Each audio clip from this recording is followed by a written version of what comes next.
दोस्तों दुनिया भर दे विच 10 लाख तो भी ज़्यादा जहाज़ उड़ान भरते हैं एक जगह तो दूजी जगह जाने वास्ते। जेकर भारत देश की गल कर ली जाए तो इत्थे भी 80,000 के करीब रोज़ाना फ्लाइटां उड़दियां ने, एक देश तो दूजे देश जांदियां ने। ते जिहड़ी ये हवाई यात्रा आ बाकी दे सारे सफ़रां दे नालों बेहतर मनी जाती है।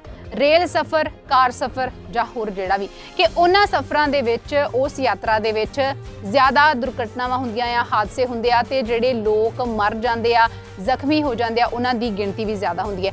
पर जेकर जहाज़ की गल कीती जावे तां हवाई सफ़र दे विच दुर्घटना कोई किते किते हुंदी है, जिहदा कोई वड्डा मेजर रीजन भी हुंदा आ। मान लो कि तुसीं किते जा रहे हो अपनी कार ते, अक्सर इदां वेखण दे विच भी आउंदा है कि तुसीं किते जा रहे हो कार या तुहाडा जिहड़ा भी तुसीं अपने व्हीकल ते जा रहे हो उहदा रस्ते विच तेल मुक जावे, तुहाडे कोल लागे बने किते पेट्रोल पंप भी नहीं है, तां फिर बंदा मुश्किल दे विच फस जांदा है कि हुण की कीता जावे। कार नूं उत्थे छड्ड के जाण जोगे भी नहीं हुंदे ते फिर अपना मान लो तुसीं बहुत दूर सफ़र ते निकले होवो तां उत्थे की करोगे, बंदा मुश्किल दे विच फस जांदा है, बहुत दिक्कत आउंदी है इहदे विचों निकलण वेले। ते इसे तरह जेकर किसी हवाई जहाज़ दे नाल हो जावे, हवाई जहाज़ जिहड़ा कि बहुत उचाई ते पहुंचा होवे ते उत्थे जाके उहदा फ्यूल खत्म हो जावे तां ओह किहो जही भयानक स्थिति बनेगी। इहनूं जरा सोच के देखो कि बहुत उचाई ते जहाज़ पहुंच गया, उत्थे जाके उहदा सारे दा सारा फ्यूल मुक गया, हुण फ्यूल तो बिना तां जहाज़ चल ही नहीं सकदा, तां उस जिहड़े जहाज़ दे मैंबर या जां फिर यात्री सफ़र कर रहे ने उन्हां दी किहो जही दशा बनेगी इस चीज़ नूं सोच के, इस चीज़ नूं महसूस करके। ते इहो जही एक दुर्घटना असल दे विच होई भी है, ਉਹਦੇ ਬਾਰੇ ਅੱਜ ਆਪਾਂ ਗੱਲ ਕਰਨ ਜਾ ਰਹੇ ਹਾਂ। ਇੱਕ ਸੱਚੀ ਘਟਨਾ ਆ ਕੈਨੇਡਾ ਦੀ 1983 ਦੇ ਵਿੱਚ ਇਹੋ ਜਿਹਾ ਇੱਕ ਹਾਦਸਾ ਵਾਪਰਿਆ ਸੀ 에ਅਰ ਕੈਨੇਡਾ ਫਲਾਈਟ 143 ਦੇ ਨਾਲ। ਇਸ ਘਟਨਾ ਤੋਂ ਇੱਕ ਦਿਨ ਪਹਿਲਾਂ ਜਿਹੜੀ ਫਲਾਈਟ 143 ਹੈ ਇਹ ਆਪਣਾ ਰੈਗੂਲਰ ਮੇਨਟੇਨੈਂਸ ਚੈੱਕ ਕਰਵਾਉਣ ਦੇ ਵਾਸਤੇ ਟੋਰਾਂਟੋ ਤੋਂ ਐਡਮਿੰਟਨ ਗਈ ਸੀ। 23 ਜੁਲਾਈ 1983 ਨੂੰ ਐਡਮਿੰਟਨ ਤੋਂ ਇਹ ਮੌਂਟਰੀਅਲ ਵਾਪਸ ਆ ਗਿਆ ਇਹ ਵਾਲਾ ਜਹਾਜ਼, ਤੇ ਹੁਣ ਇਹਨੇ ਮੌਂਟਰੀਅਲ ਜਦੋਂ ਇਹ ਆ ਗਿਆ ਇੱਥੋਂ ਫਿਰ ਦੁਬਾਰਾ ਉਡਾਨ ਭਰਨੀ ਸੀ ਤੇ ਇੱਥੇ ਆ ਕੇ ਜਿਹੜੇ ਜਹਾਜ਼ ਦੇ ਮੈਂਬਰ ਸੀਗੇ ਜਾਂ ਜਿਹੜੇ ਉਹਦੇ ਵਿੱਚ ਕੰਮ ਕਰਨ ਵਾਲੇ ਯਾਨੀ ਕਿ ਪਾਇਲਟ ਸੀ ਜਿਹੜੇ ਉਹਨਾਂ ਦੀ ਡਿਊਟੀ ਚੇਂਜ ਹੋਣੀ ਸੀ। ਜਿਹੜੇ ਇੱਕ ਪਹਿਲਾਂ ਪਾਇਲਟ ਕੰਮ ਕਰ ਰਹੇ ਸੀਗੇ ਜਹਾਜ਼ ਨੂੰ ਉਡਾ ਰਹੇ ਸੀ ਉਹਨਾਂ ਦੀ ਜਗ੍ਹਾ ਹੁਣ ਦੂਜੇ ਪਾਇਲਟਾਂ ਦੀ ਵਾਰੀ ਆ ਗਈ ਸੀ, ਉਹਨਾਂ ਦੀ ਡਿਊਟੀ ਲੱਗੀ ਸੀ। ਇੱਥੇ ਹੀ ਐਂਟਰੀ ਹੁੰਦੀ ਹੈ ਇੱਕ ਪਾਇਲਟ, ਨਵੇਂ ਪਾਇਲਟ ਕੈਪਟਨ ਰੋਬਰਟ ਪੀਅਰਸਨ ਦੀ, ਜਿਨ੍ਹਾਂ ਨੂੰ ਬਹੁਤ ਹੀ ਤਜਰਬੇਕਾਰ ਪਾਇਲਟ ਮੰਨਿਆ ਗਿਆ ਉਸ ਸਮੇਂ ਦੇ ਵਿੱਚ। ਉਹਨਾਂ ਦੇ ਕੋਲ 15,000 ਘੰਟੇ ਲਗਾਤਾਰ ਜਹਾਜ਼ ਚਲਾਉਣ ਦਾ ਤਜਰਬਾ ਸੀ ਤੇ ਉਸ ਸਮੇਂ ਵਿੱਚ ਇੰਨਾ ਲੰਬਾ ਸਮਾਂ 15,000 ਘੰਟੇ ਲਗਾਤਾਰ ਜਹਾਜ਼ ਨੂੰ ਚਲਾਉਣ ਦਾ ਜਿਹੜਾ ਤਜਰਬਾ ਹੈ ਕਿਸੇ ਵਿਰਲੇ ਪਾਇਲਟ ਦੇ ਕੋਲ ਹੁੰਦਾ ਸੀ। ਉਹਨਾਂ ਦੇ ਨਾਲ ਡਿਊਟੀ ਲੱਗੀ ਦੂਜੇ ਪਾਇਲਟ ਕੈਪਟਨ ਮੌਰਿਸ ਦੀ, ਤੇ ਮੌਰਿਸ ਦੇ ਕੋਲ ਤਜਰਬਾ ਸੀ 7,000 ਘੰਟੇ ਲਗਾਤਾਰ ਜਹਾਜ਼ ਚਲਾਉਣ ਦਾ। ਇਹ ਉਹ ਸਮਾਂ ਸੀ ਜਦੋਂ ਕੈਨੇਡਾ ਜਿਹੜਾ ਆ ਉਹਦੀਆਂ ਫਲਾਈਟਾਂ ਆਪਣੇ ਪੁਰਾਣੇ ਮੈਜ਼ਰਮੈਂਟ ਸਿਸਟਮ ਇੰਪੀਰੀਅਲ ਯੂਨਿਟ ਤੋਂ ਨਵੇਂ ਮੈਜ਼ਰਮੈਂਟ ਸਿਸਟਮ ਦੇ ਵਿੱਚ ਅਪਗ੍ਰੇਡ ਹੋ ਰਹੀਆਂ ਸੀ। ਤੇ ਉਸ ਜਿਵੇਂ ਕਿ ਅੱਜ ਕੱਲ੍ਹ ਜਿਹੜਾ ਹਰ ਜਗ੍ਹਾ ਤੇ ਐਸਆਈ ਯੂਨਿਟ ਵਰਤੇ ਜਾ ਰਹੇ ਨੇ, ਉਸ ਸਮੇਂ ਇੰਪੀਰੀਅਲ ਯੂਨਿਟ ਜਾਂ ਫਿਰ ਮੈਟ੍ਰਿਕ ਯੂਨਿਟ ਵਰਤੇ ਜਾਂਦੇ ਸੀ।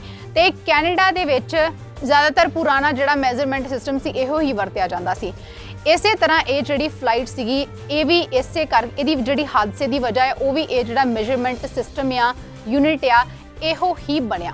ਦਰਅਸਲ ਜਿਹੜੀ ਫਿਊਲ ਭਰਨ ਵਾਲੀ ਟੀਮ ਸੀ ਉਹਨੂੰ ਇਹਦੇ ਵਿੱਚ ਫਿਊਲ ਭਰਨ ਵਾਸਤੇ ਕਿਹਾ ਗਿਆ 22,300 ਕਿਲੋਗ੍ਰਾਮ, ਤੇ ਉਦੋਂ ਜਿਹੜੇ ਫਿਊਲ ਭਰਨ ਵਾਲੀ ਟੀਮ ਸੀ ਉਹਨਾਂ ਨੂੰ ਲੱਗਿਆ ਕਿ ਸ਼ਾਇਦ ਇਹ ਜਿਹੜਾ ਵੀ ਪੁਰਾਣਾ ਹੀ ਸਿਸਟਮ ਆ ਉਹਦੇ ਹਿਸਾਬ ਦੇ ਨਾਲ ਉਹਨਾਂ ਨੇ ਇਹਦੇ ਵਿੱਚ ਫਿਊਲ ਭਰ ਦਿੱਤਾ 22,300 ਪਾਉਂਡਸ, ਯਾਨੀ ਕਿ ਇਹ ਜਿਹੜਾ ਫਿਊਲ ਉਹਨਾਂ ਨੇ ਭਰਿਆ ਜਿੰਨਾ ਫਿਊਲ ਉਸ ਜਹਾਜ਼ ਨੂੰ ਚਾਹੀਦਾ ਸੀ ਉਹਦੀ ਅੱਧੀ ਮਾਤਰਾ ਸੀਗੀ, ਜ਼ਰੂਰਤ ਤੋਂ ਅੱਧਾ ਫਿਊਲ ਉਹਦੇ ਵਿੱਚ ਭਰਿਆ ਗਿਆ।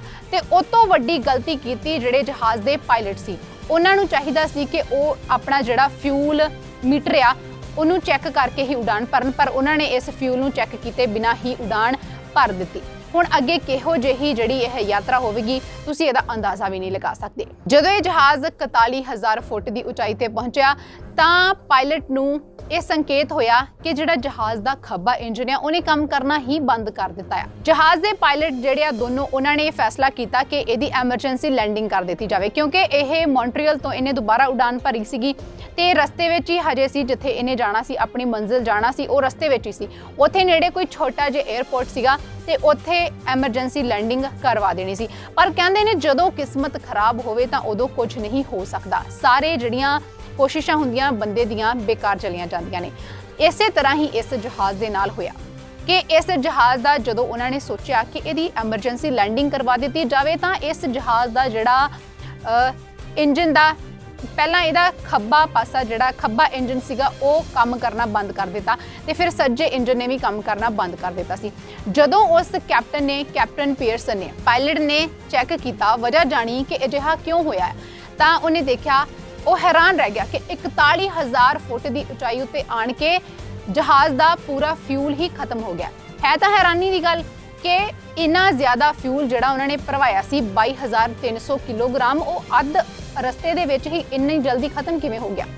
ਉਸ ਤੋਂ ਬਾਅਦ ਜਿਹੜਾ ਜਹਾਜ਼ ਦੀ ਬਿਜਲੀ ਸੀ ਉਹ ਚੱਲਦੀ ਸੀ ਜਹਾਜ਼ ਦੀਆਂ ਜਿਹੜੀਆਂ ਟਰਬਾਈਨਾਂ ਵਿੱਚ ਲੱਗੀਆਂ ਹੋਈਆਂ ਨੇ ਤੇ ਉਹ ਟਰਬਾਈਨਾਂ ਜਿਹੜੀ ਹਵਾ ਚੱਲ ਰਹੀ ਸੀ ਉਹਦੇ ਨਾਲ ਉਸ ਵੇਲੇ ਚੱਲਦੀਆਂ ਪਈਆਂ ਸੀ। ਜਦੋਂ ਉਹਦੇ ਵਿਚਲਾ ਫਿਊਲ ਖਤਮ ਹੋ ਗਿਆ, ਇੰਜਨਾਂ ਨੇ ਕੰਮ ਕਰਨਾ ਬੰਦ ਕਰ ਦਿੱਤਾ ਤੇ ਹਵਾ ਦੇ ਨਾਲ ਜੋ ਟਰਬਾਈਨ ਚੱਲ ਰਹੀ ਸੀ ਉਹਦਾ ਕਰਕੇ ਪੂਰੇ ਜਹਾਜ਼ ਦੇ ਵਿੱਚ ਜਿੰਨੀ ਬਿਜਲੀ ਚਾਹੀਦੀ ਹੈ ਉਨੀ ਬਿਜਲੀ ਨਹੀਂ ਜਾ ਪਾ ਰਹੀ ਸੀ ਤੇ ਬਾਕੀ ਦੇ ਜਿਹੜੇ ਮੋਨੀਟਰਿੰਗ ਇੰਸਟਰੂਮੈਂਟ ਸੀ ਉਹਨਾਂ ਨੇ ਵੀ ਕੰਮ ਕਰਨਾ ਬੰਦ ਕਰ ਦਿੱਤਾ। ਹੁਣ ਫਿਰ ਕਰੂ ਮੈਂਬਰਸ ਤੇ ਬਾਕੀ ਜਿਹੜੇ 61 ਯਾਤਰੀ ਸੀ ਜਹਾਜ਼ ਦੇ ਵਿੱਚ, ਉਹਨਾਂ ਸਾਰਿਆਂ ਦੀ ਜਾਨ ਉਹਨਾਂ 2 ਪਾਇਲਟਾਂ ਦੇ ਹੱਥ ਵਿੱਚ ਸੀ ਕਿ ਜੇਕਰ ਉਹ ਜਹਾਜ਼ ਨੂੰ ਕੰਟਰੋਲ ਕਰ ਲੈਂਦੇ ਨੇ ਤਾਂ ਉਹ ਬਚ ਸਕਦੇ ਨੇ ਤੇ ਜੇਕਰ ਕੰਟਰੋਲ ਵਿੱਚ ਨਹੀਂ ਆਉਂਦਾ ਤਾਂ ਉਹਨਾਂ ਦੀ ਜਾਨ ਨੂੰ ਵੱਡਾ ਖਤਰਾ ਹੋ ਸਕਦਾ ਆ। ਜਹਾਜ਼ ਦੀ ਬਿਜਲੀ ਬੰਦ ਹੋ ਗਈ, ਜਿਹੜੇ ਬਾਕੀ ਦੇ ਕਈ ਇੰਸਟਰੂਮੈਂਟ ਸੀਗੇ ਉਹਨਾਂ ਨੇ ਕੰਮ ਕਰਨਾ ਬੰਦ ਕਰ ਦਿੱਤਾ, ਸਿਰਫ ਐਨਾਲੌਗ ਇੰਸਟਰੂਮੈਂਟ ਹੀ ਚੱਲ ਰਹੇ ਸੀਗੇ। ਉਸ ਤੋਂ ਬਾਅਦ ਜਿਹੜਾ ਪਾਇਲਟ ਆ ਉਹਨਾਂ ਨੇ ਮੈਨੂਅਲ ਖੋਲ ਕੇ ਦੇਖਿਆ ਜਾਵੇ ਜਦੋਂ ਇੰਜਨ ਨੇ ਕੰਮ ਕਰਨਾ ਬੰਦ ਕਰ ਦਿੱਤਾ, ਫਿਊਲ ਖਤਮ ਹੋ ਜਾਵੇ ਤਾਂ ਫਿਰ ਕੀ ਕਰਨਾ ਚਾਹੀਦਾ ਹੈ ਜਹਾਜ਼ ਦੀ ਲੈਂਡਿੰਗ ਕਰਵਾਉਣ ਵਾਸਤੇ, ਯਾਤਰੀਆਂ ਨੂੰ ਬਚਾਉਣ ਵਾਸਤੇ। ਜਦੋਂ ਮੈਨੂਅਲ ਖੋਲਿਆ ਗਿਆ ਤਾਂ ਉਹਦੇ ਵਿੱਚ ਇਹ ਸਾਰੀ ਜਾਣਕਾਰੀ ਹੈ ਹੀ ਨਹੀਂ ਸੀ, ਕਿਤੇ ਜ਼ਿਕਰ ਹੀ ਨਹੀਂ ਕੀਤਾ ਗਿਆ ਕਿ ਜਦੋਂ ਇੰਜਨ ਬੰਦ ਹੋ ਜਾਣ, ਫਿਊਲ ਖਤਮ ਹੋ ਜਾਵੇ ਤਾਂ ਉਦੋਂ ਕੀ ਕਰਨਾ ਚਾਹੀਦਾ ਆ, ਕਿਉਂਕਿ ਪਹਿਲਾਂ ਕਦੇ ਇੱਕ ਤਾਂ ਇਹੋ ਜਿਹਾ ਕੋਈ ਹਾਦਸਾ ਵਾਪਰਿਆ ਹੀ ਨਹੀਂ ਸੀ। ਦੂਜਾ, ਇਸ ਮੈਨੂਅਲ ਨੂੰ ਬਣਾਉਣ ਵਾਲੀ ਟੀਮ ਦੇ ਦਿਮਾਗ ਦੇ ਵਿੱਚ ਵੀ ਇਹੋ ਜਿਹੀ ਕੋਈ ਘਟਨਾ ਦਾ ਜ਼ਿਕਰ ਹੀ ਨਹੀਂ ਆਇਆ ਕਿ ਉਹ ਇਸ ਘਟਨਾ ਜੇਕਰ ਉਹਨਾਂ ਦੇ ਦਿਮਾਗ ਵਿੱਚ ਆਉਂਦੀ ਤਾਂ ਤਦੇ ਹੀ ਉਹ ਅੱਗੇ ਮੈਨੂਅਲ ਦੇ ਵਿੱਚ ਉਸ ਬਾਰੇ ਜਾਣਕਾਰੀ ਦੱਸ ਪਾਉਂਦੇ ਕਿ ਜੇਕਰ ਇਹੋ ਜਿਹਾ ਕਿਤੇ ਹਾਦਸਾ ਕਿਸੇ ਨਾਲ ਹੋ ਵੀ ਜਾਵੇ, ਇਹੋ ਜਿਹੀ ਸਿਚੁਏਸ਼ਨ ਬਣ ਵੀ ਜਾਵੇ ਤਾਂ ਫਿਰ ਅੱਗੇ ਕੀ ਕਰਨਾ ਚਾਹੀਦਾ ਆ। ਉਸ ਤੋਂ ਬਾਅਦ ਜਿਹੜਾ ਪਾਇਲਟ ਸੀਗਾ ਪੀਅਰਸਨ, ਉਹਨੇ ਆਪਣੇ ਤਜਰਬੇ ਦੇ ਨਾਲ ਜਹਾਜ਼ ਦੀ ਲੈਂਡਿੰਗ ਕਰਵਾਉਣ ਦਾ ਫੈਸਲਾ ਲਿਆ, ਇਸ ਬਾਰੇ ਸੋਚਿਆ। ਪਰ ਅੱਗੇ ਫਿਰ ਵੱਡੀ ਸਮੱਸਿਆ ਇਹ ਸੀ ਕਿ ਜਹਾਜ਼ ਦੀ ਬਿਜਲੀ ਪੂਰੀ ਨਹੀਂ ਸੀ ਆ ਰਹੀ। ਜਦੋਂ ਜਹਾਜ਼ ਨੂੰ ਹੁਣ ਥੱਲੇ ਉਤਾਰਨਾ ਸੀ ਤਾਂ ਵਰਟੀਕਲ ਸਪੀਡ ਇੰਡੀਕੇਟਰ ਨੇ ਕੰਮ ਕਰਨਾ ਬੰਦ ਕਰ ਦਿੱਤਾ। ਉਹਨਾਂ ਦੇ ਕੋਲ ਇਹ ਜਾਣਨ ਦਾ ਕੋਈ ਤਰੀਕਾ ਨਹੀਂ ਬਚਿਆ ਕਿ ਉਹ ਕਿੰਨੀ ਉਚਾਈ ਤੱਕ ਪਹੁੰਚੇ ਹੋਏ ਨੇ ਤੇ ਇਸ ਬਾਰੇ ਜਾਣਨਾ ਬੇਹੱਦ ਜ਼ਰੂਰੀ ਸੀ ਥੱਲੇ ਲੈਂਡਿੰਗ ਕਰਵਾਉਣ ਦੇ ਵਾਸਤੇ। ਉਸ ਤੋਂ ਬਾਅਦ ਉਸ ਪਾਇਲਟ ਨੇ ਆਪਣੇ ਤਜਰਬੇ ਦੇ ਨਾਲ ਜਹਾਜ਼ ਦੀ ਲੈਂਡਿੰਗ ਕਰਵਾਉਣ ਦਾ ਫੈਸਲਾ ਲਿਆ। 400 ਕਿਲੋਮੀਟਰ ਪ੍ਰਤੀ ਘੰਟੇ ਦੀ ਰਫ਼ਤਾਰ ਦੇ ਨਾਲ ਜਹਾਜ਼ ਥੱਲੇ ਲਿਆਂਦਾ ਜਾ ਰਿਹਾ ਸੀ। ਨਾਲ ਦੀ ਨਾਲ ਉਹ ਪੂਰਾ ਹਿਸਾਬ ਕਿਤਾਬ ਵੀ ਲਾ ਰਹੇ ਸੀ ਕਿ ਕਿੰਨੀ ਇਹ ਜਿਹੜੀ ਸਪੀਡ ਦੇ ਨਾਲ ਜਹਾਜ਼ ਥੱਲੇ ਜਾ ਰਿਹਾ ਹੈ ਕਿ ਇੰਨੀ ਸਪੀਡ ਦੇ ਨਾਲ ਉਹ ਐਮਰਜੈਂਸੀ ਲੈਂਡਿੰਗ ਵਾਲੀ ਜਗ੍ਹਾ ਤੇ ਪਹੁੰਚ ਸਕਦੇ ਨੇ ਜਾਂ ਫਿਰ ਨਹੀਂ। ਜਹਾਜ਼ ਦੇ ਮਕੈਨੀਕਲ ਇੰਸਟਰੂਮੈਂਟ ਤੇ 에ਅਰ ਟ੍ਰੈਫਿਕ ਕੰਟਰੋਲ ਦੇ ਦੁਆਰਾ ਦੱਸਿਆ ਗਿਆ ਡਿਸਟੈਂਸ ਦੇ ਜਦੋਂ ਉਹਨਾਂ ਨੇ ਇਹਦੇ ਬਾਰੇ ਦੇਖਿਆ, ਜੋ ਡਿਸਟੈਂਸ ਉਹਦੇ ਵੱਲੋਂ ਦੱਸਿਆ ਗਿਆ ਹੈ, ਤਾਂ ਉਹਨਾਂ ਨੇ ਇਹ ਅੰਦਾਜ਼ਾ ਲਾਇਆ ਕਿ ਜਿਸ ਸਪੀਡ ਦੇ ਨਾਲ ਜਹਾਜ਼ ਥੱਲੇ ਜਾ ਰਿਹਾ ਹੈ 400 ਕਿਲੋਮੀਟਰ ਪ੍ਰਤੀ ਘੰਟਾ, ਇਸ ਤਰ੍ਹਾਂ ਉਹ ਐਮਰਜੈਂਸੀ ਲੈਂਡਿੰਗ ਤੱਕ ਪਹੁੰਚ ਨਹੀਂ ਸਕਦੇ। ਤੇ ਫਿਰ ਜਿਸ 에ਅਰਪੋਰਟ ਤੇ ਉਹਨਾਂ ਨੇ ਜਹਾਜ਼ ਦੀ ਐਮਰਜੈਂਸੀ ਲੈਂਡਿੰਗ ਕਰਵਾਉਣੀ ਸੀ ਉਸ ਜਗ੍ਹਾ ਹੁਣ 에ਅਰਪੋਰਟ ਹੈ ਹੀ ਨਹੀਂ ਸੀ, ਉਹਦੀ ਜਗ੍ਹਾ ਰੇਸਿੰਗ ਟਰੈਕ ਬਣ ਚੁੱਕਾ ਸੀ। ਪਰ ਫਿਰ ਵੀ ਉੱਥੇ ਜਿਹੜੀ ਲੈਂਡਿੰਗ ਹੈ ਉਹ ਕਰਵਾਈ ਜਾ ਸਕਦੀ ਸੀ ਜੇਕਰ ਉਹ ਟਰੈਕ ਖਾਲੀ ਹੋਵੇ ਤਾਂ ਉੱਥੇ ਲੋਕ ਨਾ ਹੋਣ। ਤੇ ਦੂਜੀ ਮੁਸੀਬਤ ਕਿਹੜੀ ਹੈ ਕਿ ਉਸ ਦਿਨ ਉੱਥੇ ਇੱਕ ਰੇਸਿੰਗ ਚੱਲ ਰਹੀ ਸੀ ਤੇ ਸਟੇਡੀਅਮ ਦੇ ਵਿੱਚ ਬਹੁਤ ਸਾਰੇ ਲੋਕ ਮੌਜੂਦ ਸੀ। ਪਰ ਫਿਰ ਵੀ ਜਿਸ ਜਗ੍ਹਾ ਤੇ ਲੈਂਡਿੰਗ ਹੋਣੀ ਸੀ ਉਹ ਜਗ੍ਹਾ ਜ਼ਰੂਰ ਖਾਲੀ ਸੀ। ਇੰਨੀ ਕਿ ਜਿਹੜੀ ਉਹਨਾਂ ਸਵਾਰੀਆਂ ਦੀ, ਯਾਤਰੀਆਂ ਦੀ ਤੇ ਪਾਇਲਟ, ਉਹਨਾਂ ਸਭ ਦੀ ਜਿਹੜੀ ਕਿਸਮਤ ਆ ਉਹ ਚੰਗੀ ਸੀ। ਜਹਾਜ਼ ਦੇ ਲੈਂਡਿੰਗ ਗੇਅਰ ਨੂੰ ਗ੍ਰੈਵਿਟੀ ਡ੍ਰੌਪ ਦੇ ਨਾਲ ਬਾਹਰ ਵੱਲ ਖੋਲਿਆ ਗਿਆ ਤੇ ਜਿੱਦਾਂ ਉਹਨਾਂ ਨੇ ਲੈਂਡਿੰਗ ਕਰਵਾਉਣੀ ਸੀ ਉਸ ਵਾਸਤੇ ਜਿਹੜੀ ਵਰਟੀਕਲ ਸਪੀਡ ਆ ਜਹਾਜ਼ ਦੀ ਉਹ ਬਹੁਤ ਜ਼ਿਆਦਾ ਸੀ, ਪਰ ਉਹਨਾਂ ਦੇ ਕੋਲ ਹੋਰ ਕੋਈ ਚਾਰਾ ਵੀ ਤਾਂ ਹੁਣ ਨਹੀਂ ਸੀ। ਫਿਰ ਹਾਲੇ ਵੀ ਇੱਥੇ ਬਹੁਤ ਖਤਰਨਾਕ ਦ੍ਰਿਸ਼ ਸੀ, ਭਾਵੇਂ ਕਿ ਉਹਨਾਂ ਨੂੰ ਲੈਂਡਿੰਗ ਕਰਵਾਉਣ ਵਾਸਤੇ ਜਗ੍ਹਾ ਮਿਲ ਗਈ। ਖਤਰਨਾਕ ਕਿਵੇਂ? ਇੱਕ ਤਾਂ ਜਹਾਜ਼ ਦੇ ਵਿੱਚ ਬਿਜਲੀ ਨਹੀਂ ਸੀ। ਦੂਸਰੀ ਗੱਲ ਜਿਹੜੀ ਕਿ ਜਿੱਦਾਂ ਜਹਾਜ਼ ਦੇ ਵਿੱਚ ਬਿਜਲੀ ਨਹੀਂ ਸੀ, ਉਹਦਾ ਕੋਈ ਉਹਦੀ ਆਵਾਜ਼ ਵੀ ਨਹੀਂ ਆ ਰਹੀ ਸੀ, ਰੋਸ਼ਨੀ ਵੀ ਨਹੀਂ ਆ ਰਹੀ ਸੀ।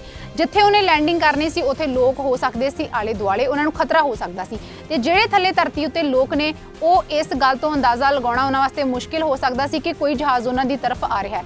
ਨਾ ਤਾਂ ਰੋਸ਼ਨੀ ਦਿਖਾਈ ਦੇ ਰਹੀ ਸੀ, ਨਾ ਤਾਂ ਜਹਾਜ਼ ਦੀ ਆਵਾਜ਼ ਆ ਰਹੀ ਸੀ। ਇਸ ਕਰਕੇ ਇੱਥੇ ਵੱਡਾ ਹਾਦਸਾ ਵਾਪਰ ਸਕਦਾ ਸੀ। ਨੰਬਰ 2, ਗ੍ਰੈਵਿਟੀ ਡ੍ਰੌਪ ਦੀ ਵਜ੍ਹਾ ਕਰਕੇ ਜਿਹੜੇ ਟਾਇਰ ਆ, ਅਗਲੇ ਟਾਇਰ ਸੀ ਫਰੰਟ ਟਾਇਰ, ਉਹ ਪੂਰੀ ਤਰ੍ਹਾਂ ਨਾਲ ਲੌਕ ਨਹੀਂ ਹੋ ਪਾਏ। ਨੰਬਰ 3 ਤੇ ਉੱਪਰ ਹਵਾ ਦਾ ਕਰਕੇ ਜਿਹੜੀ ਹੌਰੀਜ਼ੋਨਟਲ ਸਪੀਡ ਆ ਉਹ ਤੇਜ਼ ਸੀ ਤੇ ਹਵਾ ਬਹੁਤ ਤੇਜ਼ ਹੋਣ ਕਰਕੇ ਟਰਬਾਈਨਾਂ ਬਹੁਤ ਤੇਜ਼ੀ ਨਾਲ ਘੁੰਮ ਰਹੀਆਂ ਸੀ, ਜਿਸ ਕਰਕੇ ਜਿਹੜੀ ਥੋੜੀ ਬਹੁਤ ਪਾਵਰ ਆ ਉਹ ਜਹਾਜ਼ ਨੂੰ ਪਹੁੰਚ ਰਹੀ ਸੀ, ਜਿਸ ਕਰਕੇ ਜਿਹੜੇ ਹਾਈਡ੍ਰੋਲਿਕ ਸਟੀਅਰਿੰਗ ਸਿਸਟਮ ਆ ਉਹ ਕੰਮ ਕਰ ਰਿਹਾ ਸੀ। ਪਰ ਜਿੱਦਾਂ ਹੀ ਜਹਾਜ਼ ਥੱਲੇ ਨੂੰ ਆਉਣਾ ਸ਼ੁਰੂ ਹੋਇਆ ਉਹਦੀ ਹੌਰੀਜ਼ੋਨਟਲ ਸਪੀਡ ਘਟ ਗਈ, ਟਰਬਾਈਨਾਂ ਹੌਲੀ ਚੱਲਣਾ ਸ਼ੁਰੂ ਹੋ ਗਈਆਂ ਤੇ ਉਸ ਪਾਵਰ ਦਾ ਕਰਕੇ ਜਿਹੜੀ ਪਾਵਰ ਜਹਾਜ਼ ਨੂੰ ਮਿਲ ਰਹੀ ਸੀ ਟਰਬਾਈਨਾਂ ਤੋਂ ਉਹ ਘਟ ਗਈ ਤੇ ਜਿਹੜਾ ਹਾਈਡ੍ਰੋਲਿਕ ਸਟੀਅਰਿੰਗ ਸਿਸਟਮ ਸੀਗਾ ਉਹਨੇ ਵੀ ਕੰਮ ਕਰਨਾ ਉਹ ਬੰਦ ਕਰ ਰਿਹਾ ਸੀ, ਉਹਨੂੰ ਪੂਰੀ ਪਾਵਰ ਨਹੀਂ ਸੀ ਮਿਲ ਰਹੀ। ਇਸ ਕਰਕੇ ਜਿਹੜੀ ਸਥਿਤੀ ਆ ਉਹ ਮੁਸ਼ਕਿਲ ਹੋ ਗਈ ਸੀ, ਜਹਾਜ਼ ਨੂੰ ਕੰਟਰੋਲ ਕਰਨਾ ਹੋਰ ਮੁਸ਼ਕਿਲ ਹੋ ਗਿਆ ਸੀ। ਪਰ ਇੱਥੇ ਦੋ ਚੀਜ਼ਾਂ ਬਹੁਤ ਵਧੀਆ ਸੀ। ਇੱਕ ਤਾਂ ਜਿਹੜੇ ਫਰੰਟ ਟਾਇਰ ਸੀ ਪੂਰੀ ਤਰ੍ਹਾਂ ਨਾਲ ਲੌਕ ਨਹੀਂ ਹੋਏ ਤੇ ਉਹ ਲੌਕ ਨਹੀਂ ਹੋਏ ਤੇ ਜਦੋਂ ਥੱਲੇ ਪਹੁੰਚ ਕੇ ਪਾਇਲਟ ਨੇ ਜ਼ੋਰ ਦੇ ਨਾਲ ਬ੍ਰੇਕ ਲਾਈ ਤਾਂ ਜਿਹੜੇ ਅਗਲੇ ਟਾਇਰ ਸੀ ਉਹ ਬਿਲਕੁਲ ਅੰਦਰ ਧਸ ਗਏ। ਦੂਜੀ ਗੱਲ, ਹੌਰੀਜ਼ੋਨਟਲ ਸਪੀਡ ਘਟ ਗਈ ਸੀ। ਜਦੋਂ ਟਾਇਰ ਅੰਦਰ ਨੂੰ ਧਸ ਗਏ ਤਾਂ ਜਹਾਜ਼ ਮੋਰਲੇ ਪਾਸਿਓਂ ਪੂਰੀ ਤਰ੍ਹਾਂ ਨਾਲ ਜ਼ਮੀਨ ਤੇ ਲੱਗ ਗਿਆ। ਜ਼ਮੀਨ ਤੇ ਲੱਗਣ ਕਰਕੇ ਰਗੜ ਕਰਕੇ ਉਹ ਜਦੋਂ ਜ਼ਮੀਨ ਦੇ ਨਾਲ ਘਿਸਦਾ ਅੱਗੇ ਨੂੰ ਜਾਂਦਾ ਸੀਗਾ ਤਾਂ ਉਹਦੀ ਸਪੀਡ ਹੋਰ ਘਟ ਗਈ। ਸਪੀਡ ਘਟ ਗਈ ਇਸ ਕਰਕੇ ਜਿਹੜਾ ਉਹ ਖਤਰਾ ਸੀਗਾ ਉਹ ਹੋਰ ਟਲ ਗਿਆ। ਤੇ ਫਿਰ ਅਗਲੀ ਗੱਲ ਕਿ ਜਦੋਂ ਜਹਾਜ਼ ਦੇ ਜਿਹੜੇ ਉਸ ਤੋਂ ਬਾਅਦ ਜਿਹੜਾ ਪਾਇਲਟ ਆ ਉਹਨੇ ਪਿਛਲੇ ਬ੍ਰੇਕ ਲਾਈ, ਪਿਛਲੀ ਬ੍ਰੇਕ ਲੱਗਣ ਦਾ ਕਰਕੇ ਜਹਾਜ਼ ਦਾ ਲੈਂਡਿੰਗ ਗੇਅਰ ਆ ਉਹ ਟੁੱਟ ਗਿਆ ਤਾਂ ਵਿਚਲਾ ਜਿਹੜਾ ਹਿੱਸਾ ਆ ਜਹਾਜ਼ ਦਾ ਉਹ ਵੀ ਜ਼ਮੀਨ ਦੇ ਥੱਲੇ ਲੱਗ ਗਿਆ ਤੇ ਉਹਦਾ ਕਿਸਣ ਦਾ ਕਰਕੇ ਜਿਹੜੀ ਸਪੀਡ ਸੀਗੀ ਉਹ ਹੋਰ ਘੱਟ ਹੋ ਗਈ ਤੇ ਜਹਾਜ਼ ਹੌਲੀ ਹੌਲੀ ਕਰਦੇ ਉੱਥੇ ਰੁਕ ਗਿਆ ਤੇ ਜਿਹੜਾ ਇਹ ਵੱਡਾ ਹਾਦਸਾ ਹੋਣਾ ਸੀਗਾ ਉਹ ਟਲ ਗਿਆ। ਕਿਸੇ ਨੂੰ ਵੀ ਜਿਹੜੇ ਸਟੇਡੀਅਮ ਦੇ ਵਿੱਚ ਲੋਕ ਬੈਠੇ ਸੀ ਉਹਨਾਂ ਨੂੰ ਵੀ, ਹਵਾਈ ਜਹਾਜ਼ ਦੇ ਯਾਤਰੀਆਂ ਨੂੰ ਵੀ ਕਿਸੇ ਨੂੰ ਗੰਭੀਰ ਸੱਟ ਨਹੀਂ ਲੱਗੀ। ਸਾਰੇ ਦੇ ਸਾਰੇ ਲੋਕ, ਕਰੂ ਮੈਂਬਰਸ ਤੇ ਪਾਇਲਟ ਜਿਹੜੇ ਸੀ ਉਹ ਸਾਰੇ ਬਚ ਗਏ। ਜੇਕਰ ਇੱਥੇ ਤੁਹਾਨੂੰ ਦੱਸ ਦਈਏ ਕਿ ਜਿਹੜੇ ਮੋਰਲੇ ਟਾਇਰ ਆ ਉਹ ਪੂਰੀ ਤਰ੍ਹਾਂ ਨਾਲ ਲੌਕ ਨਹੀਂ ਹੋਏ ਸੀ ਤੇ ਅੰਦਰ ਵੱਲ ਧਸ ਗਏ ਜਦੋਂ ਬ੍ਰੇਕ ਲਾਈ ਗਈ ਤੇ ਜੇਕਰ ਉਹ ਲੌਕ ਹੋਏ ਹੁੰਦੇ ਤਾਂ ਉਹ ਅੰਦਰ ਨੂੰ ਨਹੀਂ ਸੀ ਧਸਣੇ ਤਾਂ ਸਪੀਡ ਨੂੰ ਰੋਕਣਾ ਮੁਸ਼ਕਿਲ ਹੋ ਜਾਣਾ ਸੀ ਤੇ ਜਿਹੜੇ ਟਰੈਕ ਤੇ ਜਿਹੜੇ ਸਟੇਡੀਅਮ ਵਿੱਚ ਲੋਕ ਸੀ ਉੱਥੇ ਇੱਕ ਵੱਡਾ ਹਾਦਸਾ ਵਾਪਰ ਸਕਦਾ ਸੀ। ਪਰ ਅਜਿਹਾ ਨਹੀਂ ਹੋਇਆ। ਉਹਨਾਂ ਪਾਇਲਟਾਂ ਦੀ ਸਮਝਦਾਰੀ ਦਾ ਕਰਕੇ ਇਹ ਵੱਡਾ ਹਾਦਸਾ ਟਲ ਗਿਆ ਤੇ ਸਾਰੇ ਲੋਕਾਂ ਦੀ ਜਾਨ ਬਚ ਗਈ। ਹੁਣ ਇੱਥੇ ਇਹ ਵੀ ਦੱਸ ਦਈਏ ਕਿ ਇਸ ਹਾਦਸੇ ਤੋਂ ਬਾਅਦ ਜਿਹੜੇ ਪਾਇਲਟ ਸੀਗੇ ਰੌਬਰਟ ਪੀਅਰਸਨ ਤੇ ਮੌਰਿਸ, ਉਹਨਾਂ ਦੇ ਵਿੱਚੋਂ ਜਿਹੜਾ ਪਹਿਲਾ ਪਾਇਲਟ ਸੀਗਾ ਜਿਹਨੂੰ ਜ਼ਿਆਦਾ ਤਜਰਬਾ ਸੀ ਉਹਨੂੰ 6 ਮਹੀਨੇ ਵਾਸਤੇ ਡਿਮੋਟ ਕਰ ਦਿੱਤਾ ਗਿਆ ਤੇ ਦੂਜੇ ਪਾਇਲਟ ਨੂੰ 2 ਹਫ਼ਤਿਆਂ ਵਾਸਤੇ ਸਸਪੈਂਡ ਕਰ ਦਿੱਤਾ ਗਿਆ ਸੀ। ਹੁਣ ਤੁਸੀਂ ਸੋਚਦੇ ਹੋਵੋਗੇ ਇਹਨਾਂ ਪਾਇਲਟਾਂ ਨੇ ਸਾਰੇ ਲੋਕਾਂ ਦੀ ਜਾਨ ਬਚਾਈ, ਇੰਨਾ ਵੱਡਾ ਹਾਦਸਾ ਜਿਹੜਾ ਸੀਗਾ ਉਹਨੂੰ ਹੋਣ ਤੋਂ ਬਚਾ ਲਿਆ, ਉਹ ਹਾਦਸਾ ਟਲ ਗਿਆ। ਫਿਰ ਵੀ ਇਹਨਾਂ ਨੂੰ ਇਹ ਸਜ਼ਾ ਦਿੱਤੀ ਗਈ, ਉਹਨਾਂ ਦੀ ਜੌਬ ਤੋਂ ਉਹਨਾਂ ਨੂੰ ਸਸਪੈਂਡ ਕਰ ਦਿੱਤਾ ਗਿਆ, ਡਿਮੋਟ ਕਰ ਦਿੱਤਾ ਗਿਆ।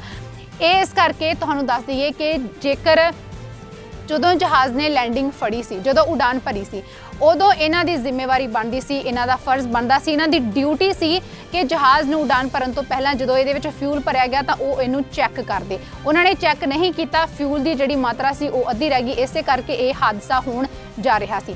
ਪਰ ਫਿਰ ਵੀ ਉਹਨਾਂ ਦੀ ਸਮਝਦਾਰੀ ਕਰਕੇ, ਉਹਨਾਂ ਨੇ ਜਿਸ ਦਿਮਾਗ ਦਾ ਕਰਕੇ ਜਿੱਦਾਂ ਵੀ ਉਹਨਾਂ ਨੇ ਇਸ ਜਹਾਜ਼ ਨੂੰ ਸੇਫ ਤਰੀਕੇ ਦੇ ਨਾਲ ਧਰਤੀ ਉੱਤੇ ਲੈਂਡ ਕਰਵਾਇਆ, ਇਸ ਕਰਕੇ ਉਹਨਾਂ ਨੂੰ ਆਊਟਸਟੈਂਡਿੰਗ 에ਅਰਮੈਨਸ਼ਿਪ ਦੇ ਤਹਿਤ FIA ਅਵਾਰਡ ਦੇ ਨਾਲ ਸਨਮਾਨਿਤ ਵੀ ਕੀਤਾ ਗਿਆ ਸੀ।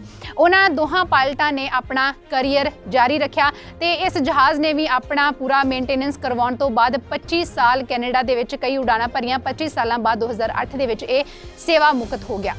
ਤੇ ਇਹ ਸੀ ਸਾਡੀ ਅੱਜ ਦੀ ਜਾਣਕਾਰੀ, ਇੱਕ ਸੱਚੀ ਘਟਨਾ ਜਾਂ ਦੁਰਘਟਨਾ ਨੂੰ ਲੈ ਕੇ ਜਿਹੜੀ ਹੁੰਦੀ ਵਾਪਰਦੀ ਹੋਈ ਬਚ ਗਈ ਸੀ, ਬਚਾ ਹੋ ਗਿਆ। ਇਹਨਾਂ ਪਾਇਲਟਾਂ ਦੇ ਦਿਮਾਗ ਕਰਕੇ, ਉਹਨਾਂ ਦੀ ਬੇਬਾਕੀ ਕਰਕੇ, ਜਿਹੜਾ ਉਹਨਾਂ ਨੇ ਦਿਮਾਗ ਵਰਤਿਆ ਤੇ ਬਹੁਤ ਵਧੀਆ ਤਰੀਕੇ ਨਾਲ ਧਰਤੀ ਉੱਤੇ ਲੈਂਡਿੰਗ ਕਰਵਾਈ, ਉਹਨੂੰ ਮੰਨਣਾ ਪਵੇਗਾ। ਤੇ ਜੇਕਰ ਤੁਸੀਂ ਵੀ ਕਦੇ ਹਵਾਈ ਜਹਾਜ਼ ਦੇ ਵਿੱਚ ਸਫ਼ਰ ਕੀਤਾ ਹੋਵੇ, ਤੁਹਾਡੇ ਨਾਲ ਕੋਈ ਅਜਿਹੀ ਦੁਰਘਟਨਾ ਵਾਪਰੀ ਹੋਵੇ ਮੌਸਮ ਖਰਾਬੀ ਦਾ ਕਰਕੇ ਜਾਂ ਹੋਰ ਕਿਸੇ ਵੀ ਤਰ੍ਹਾਂ ਦੀ, ਤੁਸੀਂ ਆਪਣੇ ਜਿਹੜੇ ਵਿਚਾਰ ਆ ਸਾਡੇ ਨਾਲ ਸ਼ੇਅਰ ਕਰ ਸਕਦੇ ਹੋ। ਅੱਜ ਦੀ ਇਸ ਵੀਡੀਓ ਦੇ ਵਿੱਚ ਇੰਨਾ ਹੀ। ਸਾਡੀ ਇਹ ਵੀਡੀਓ ਜਾਣਕਾਰੀ ਤੁਹਾਨੂੰ ਕਿਹੋ ਜਿਹੀ ਲੱਗੀ, ਇਸ ਬਾਰੇ ਆਪਣੇ ਵਿਚਾਰ ਜ਼ਰੂਰ ਦਿਓ। ਅਜਿਹੀਆਂ ਹੋਰ ਵੀਡੀਓਜ਼ ਦੇਖਣ ਵਾਸਤੇ ਸਾਡਾ YouTube ਚੈਨਲ ਜ਼ਰੂਰ ਸਬਸਕ੍ਰਾਈਬ ਕਰਿਓ। ਤਾਜ਼ਾ ਖਬਰਾਂ ਤੇ ਨਵੀਆਂ ਜਾਣਕਾਰੀ ਭਰਪੂਰ ਵੀਡੀਓਜ਼ ਦੇਖਣ ਵਾਸਤੇ ਸਬਸਕ੍ਰਾਈਬ ਕਰੋ ਸਾਡਾ YouTube ਚੈਨਲ ਸੁਰਖਾਬ TV ਜੇਕਰ ਤੁਸੀਂ ਇਸ ਵੀਡੀਓ ਨੂੰ ਫੇਸਬੁੱਕ ਉੱਤੇ ਦੇਖ ਰਹੇ ਹੋ ਤਾਂ ਸਾਡਾ ਫੇਸਬੁੱਕ ਪੇਜ ਰਹਿਮਤ ਟੀਵੀ ਵੀ ਲਾਈਕ ਤੇ ਫੋਲੋ ਕਰ ਲਓ।